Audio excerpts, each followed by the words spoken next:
growing up, I noticed that my aunt and my cousins had a different lifestyle than we did. And so I didn't know exactly yet what I wanted to do when I was little. I just knew that my aunt was doing it right. And so as I got older, I realized that my aunt was an accountant and she worked at this hospital and she was the controller of the hospital. And so the older I got, the more I visited her office and started to realize exactly, what profession she did. And so I wanted to be an accountant because my aunt was an accountant and because my aunt's lifestyle was desirable to me.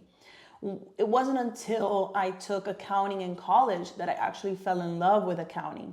What I really have a passion for is puzzles, solving puzzles. And the beauty of numbers and accounting is that it does just that.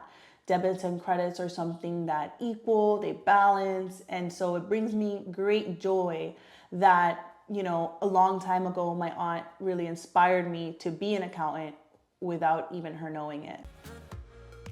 So I actually worked in banking after working in retail.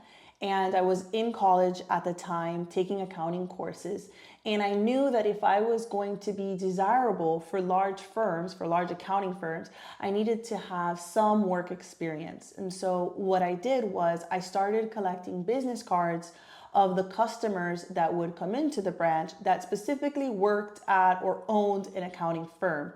And the idea there was that I was going to email these accountants asking them if they had an opportunity for an entry-level person. The thing is that the market of my branch, the geographic location, wasn't the desirable location I wanted to work. So I started to recruit coworkers from different branches to collect business cards of CPAs.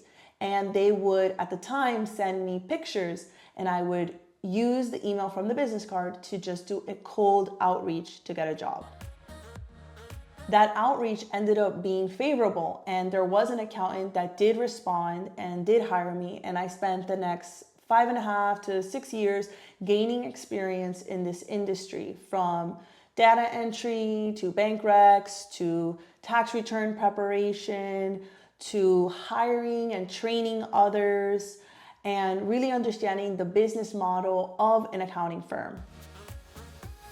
I started my firm back in 2014, almost 10 years now. The firm was a way in which I could deliver something to the market for both my clients and my staff that was going to be different than what I had experienced working at a different firm.